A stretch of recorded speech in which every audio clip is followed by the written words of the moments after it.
What's up YouTube, Jamie the Kid 00 here, coming to you guys with my third national report, yay! I ended up going to the UK Yu-Gi-Oh! Nationals 2014, again in Birmingham, same as last year, and I sadly didn't do as well as I have in previous years. I did fail to make the top 32 bracket. However, I feel that my result was still respectable. I ended up going X3 across the event instead of the conventional X2 to top, taking 85th place, so I was regrettably quite low on the ladder for the X3s, but I did manage to win myself a good set of sleeves and this beautiful Bujin playmat because I absolutely love this thing. Sadly, I didn't make the kind of prize product boundary, but I really didn't mind. I felt that going X3 was quite respectable considering I had about 2 days of testing before the event because of my university work. Now all that's over, I can actually start practicing and learning the new format for the potential next UK YCS, which I will of course be attending.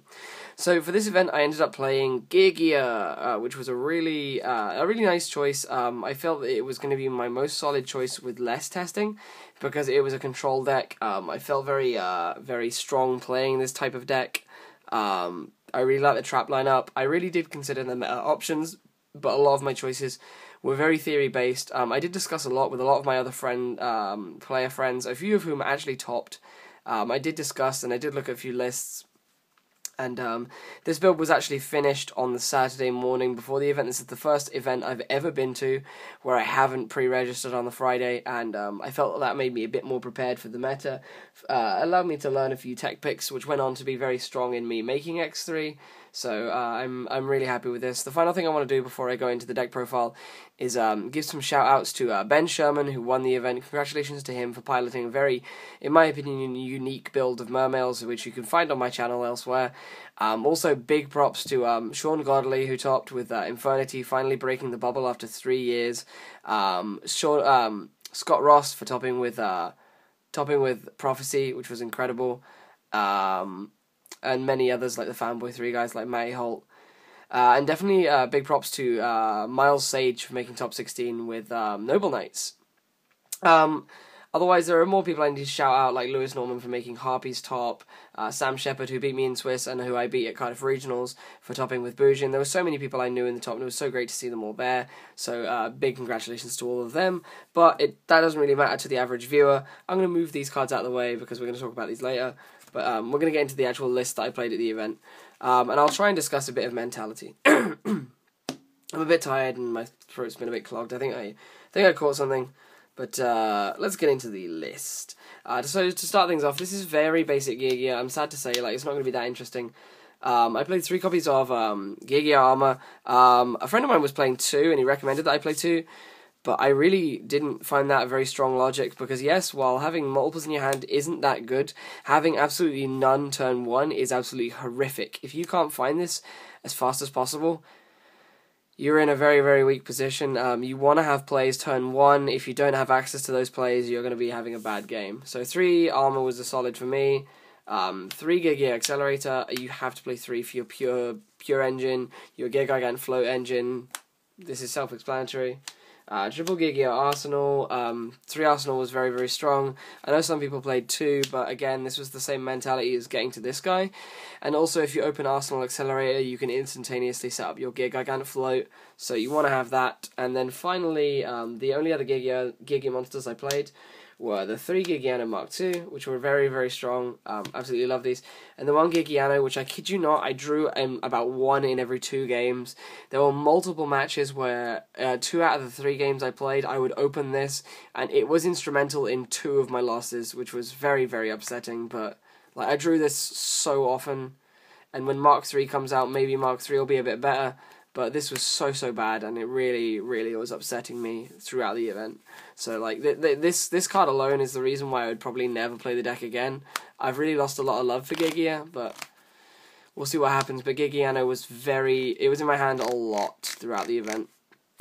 So that is a complete monster. No, sorry, it's not even the complete monster lineup. It used to be. I've now added 4 more cards. One of the big techs, which a few of my friends were playing in their Geargia list, was Traptrix Mermail. The amount of people playing this card in various decks, accompanied by Traptrix Trap Hole Nightmare, was incredible. And when I turned up to the event, I had this in my deck box, and I was saying to my friends, "Hey, I'm thinking of playing Mermail," and they said that's an excellent idea. You should play this card, play the extra trap, and it will put in so much work for you, and it really did. It was really, really solid, really, really powerful with Soul Charge. I absolutely love this card to pieces. So Mermail, and then Triple Max C. I went to the event with 2. Every single person I spoke to said play 3. Playing 3 was good, except for the fact that I only played 1 Dragon and 1 Mermail, which of course are the big special summon decks, and I think I only played 2 Geargia. No, I played 1 Geargia. So this card was terrible in so many of my matchups, because I played 2 Prophecy, I believe. No, I played 1 Prophecy and 2 Bujin, which was horrible. So this card was really good against the meta. Sadly, I didn't play all that much Tier 1 meta. So that was the monster lineup. For the spells, Triple MST and Double Soul Charge. That's all I played spell-wise. I was playing Triple Upstart Goblin to get towards stuff, but there was so much I wanted to put in, especially trap-wise, considering all the rest of this is traps. I really wanted to cut the upstart, so I did, and I never looked back. The Double Soul Charge was actually pretty good. I was playing 1 and 2 Call of the Haunteds, and all of my friends said take out the Call of the Haunteds, play the second Soul Charge, and I did, and it offered a lot more speed to the deck, so the Soul Charges were very, very good in this deck. And then for the traps, we play a lot. Triple Geargia Gear. This card was great, except I kept on opening multiples. If I drew it, I had multiples, so that was kind of upsetting. In one of my games, which resulted in me going into the X3 bracket against my friend Aaron, I opened 2 of these and Geargiano, so I basically opened a 4-card hand, and it was absolutely horrific because he opened Armor and Geargia Gear. So I could not win that game. So opening multiples of these it made me cry. A good friend of mine who was playing this deck, and he sided one of these out every round. He found it so good. I really wish I'd started doing that myself, but I really wish that I'd been open. Like, I really didn't want to cut it because I felt like I wouldn't open it enough. So yeah, Triple Phoenix Chain, very, very strong trap. I wouldn't cut it. It was really, really good throughout the event. Apart from the fact that I played against loads of Prophecy and loads of Bujin, where this is kind of subpar, especially against Prophecy. And if against Bujin, if you don't have this turn 1, it's kind of subpar. Then double wiretap. I saw this a shamefully small amount, which really upset me, because I felt like it was going to be a very, very strong card going into the event, but I just didn't see enough of it. 2 Black Horn of Heaven. Big shout outs to my friend Darren for loaning me these 2. I really needed these, and these were really, really strong throughout the event. I'm just so sad I didn't actually have any of my own, and I now need to give him these back and find my own ones. I then played Double Needle Sealing. I felt like Needle Sealing was the single best trap in this deck, and I wanted to play 3. There is a 3rd in my side deck. I wanted to main deck 3, but I just could not bring myself to main them, and I'm actually kind of glad I did main 3, because I played against so much non-swarmy stuff, when I thought that the meta was going to be flooded with Mermail, Dragon Ruler, and Geargia. My personal meta really wasn't so. I resolved Needle Sealing twice throughout the event, and it was very, very saddening for me. I still feel that it's one of the single best traps that this deck can play, but against the meta that I played against, it definitely wasn't a very good main deck investment, and it was dead a lot. And then finally, I play 6 one-off traps. I play 1 Phoenix Wing Windblast. This was a tech which was given to me by a few of my friends who were playing Geargia, and we were testing together, and this was one mega unexpected card that basically said to you, yes, Geargia, when they set armor, goes 3rd. It never goes first, it goes 3rd if you go first, or you go 4th if you're going 2nd. The ability to set this card puts your opponent's draw power on tilt, and puts them back a turn, basically meaning that you are going first in the event you're able to protect your stuff. It's also really, really cool because of the fact that it's incredibly unexpected, it's incredibly versatile, and it put in so much work for me throughout the event, because there were so many things this gets around which other cards wouldn't have. It was just the single most versatile card in my deck, and you get to critical game situations where you have multiple monsters in hand, many of which you don't actually need, like multiple arsenals. So this card was really good for discarding those. It was also good for discarding cards that were bad in certain matchups, like Needle Sealings, and against certain decks, Dead Geargia Gears, and things like that. So the 1 Phoenix Wing Windblast. The one, compulsory evacuation device. This card is a lot like Black Horn of Heaven, in my opinion. It's really good at killing your opponent's Xyz and synchro plays. And this Nationals was very, very big on Xyz and synchro plays, so Compulse was a very good pick. One Trap Tricks, Trap Hole Nightmare. This was for the Geargia mirror, which sadly I only played one game of, which frustrates me to no end. But it was very strong. It was very strong in that Geargia mirror. Sadly, I did lose that. If I did lose that match, but it was strong when I did play it. I did like it, but my meta calls were stung in the ass. I then played one Bottomless Trap Hole, one Torrential Tribute, and one Solemn Warning to round off the complete trap lineup. Yeah, it's a pretty big trap lineup, I have to say, but I feel that they were all worth playing. I didn't play any battle traps because I felt that every deck I was going to be going up against could recover from battle traps very well, considering the meta was in my opinion going to be very heavily Mermail, Geargia, and Dragon Ruler based. I felt like my battle traps weren't going to be putting in very much work. Sadly, I didn't play those matchups, so yeah. For the extra deck, one DD Crow. DD Crow was incredibly strong when I did see it, but I didn't see it very often. This was in here for Infernity. Also, the Needle Ceilings were in here for Infernity. I'm completely forgetting Infernity was a deck. I accounted a lot for Infernity across the event, and I never played any of them, so sad. So one Crow, two Fossil Diner. My friends recommended that I play Fossil Diner, and I did, and it was good. It put in a lot of work. It won me a game against Dragon Rulers in time. Sadly, of course, I didn't play that many matchups where this was going to be useful. So the two Diners. Two Twister. Twister was good. Twister was very, very good. I never played against anything that put in Decree against me, but it was good in the Bujin matchup because of Kaiser Coliseum and Tenkies. So it was good in that Bujin matchup. Double System Down. This was for the Geargia mirror. I felt like it was the strongest card in the Geargia mirror. Sadly, I only played one mirror. So two System Down. One Fissure. This was for Mermail and Dragons. I only played one Mermail, so it's kind of redundant.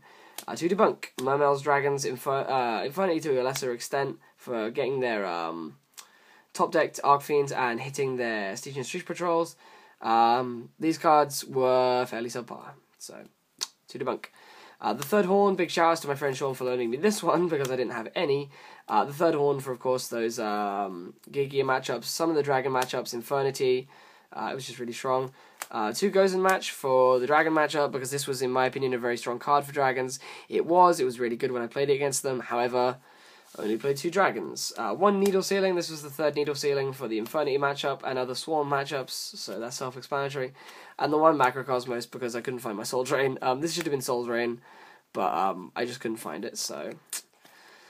Macro. I realise we've gone through all that without doing the extra deck. I'm going to go back and do that now. The extra deck was triple Gear Gigant, because you need to float this guy really well. One Daigusto Emerald, one Evil Storm Exiton Knight, one number 101 Silent Honor Arc, one Diamond Direwolf, one Gaga Cowboy, one Abyss Dweller, one number 82 Heartland Draco. I want to talk about this card for a quick moment because this card was the game thief in my opinion throughout the event. This card stole I think 3 games because of Soul Charge, so it was just so strong. There was one Dragon player I played round 7 which won both games. Both games he Soul Charged to wall up. In game 1 I made this card and just swung directly, and then in game 2 he was on 28. I had a set armor and accelerator in hand and arsenal in hand. Flipped the armor, searched another accelerator, made cowboy. Special summon that accelerator, made cowboy. Normal summon the arsenal, special summon the other accelerator, made Heartland Draco and swung for game. And that was 28 exactly. So that was really nice. And then for the 3s I played one Acid Golem, one Alucard, one Zen Mains, one Soul of Silver Mountain, and one Giga Brilliant. To talk about all the cards I actually made, I made Giga Brilliant twice. 3 times. Giga Brilliant was the 3 I made the most. It was really good because of the Bujin matchups. One Soul of Silver Mountain. I made this twice. I made Zen Mains once, Alucard twice, Golem once, this 4 times, this once against Mermail, this once against the Dragon player. I never made it in any other matchup. This twice, this about 4 or 5 times. I made Arc a lot. Exiton, I only made twice. I made it once against, I think the Geargia player, and I made it once against the Prophecy player, which was a blowout. And I then made Mermail. Oh, sorry, I played 2 Prophecy. I realised I've written my list wrong. I'll show you my list. My matchup list will be in the description below. I was going to talk about it in the video, but I messed up. I made Mermail once, and then Geargia, and of course I made untold times. So guys, that brings me to about the end of the video. To talk about the Nationals, it was a really fun event. It was really great seeing a lot of my friends again. And another great thing about it was the fact that it was the Primal Origin sneak peek, so there were Primal Origin things floating around, and I can confirm that due to a few trades, there will be some Primal Origin deck profiles on the way, because the cards in it were just too good to get in. Too good to not get in. So, yeah, I hope you guys have enjoyed this Nationals report. I hope you're looking forward to a new Primal Origin format. I'm definitely looking forward to it because there's so many decks I can play around with and come up with and toy with, and it's going to be a great format in my opinion. It adds a lot of diversity, and I really hope to see what you guys come up with in the format to come. Otherwise, this has been Jamie the Kid 00 with a Geargia deck profile, probably for the last time or for a very long time. And I hope to see you soon with some more Yu-Gi-Oh! Related content. Peace out. Bye bye.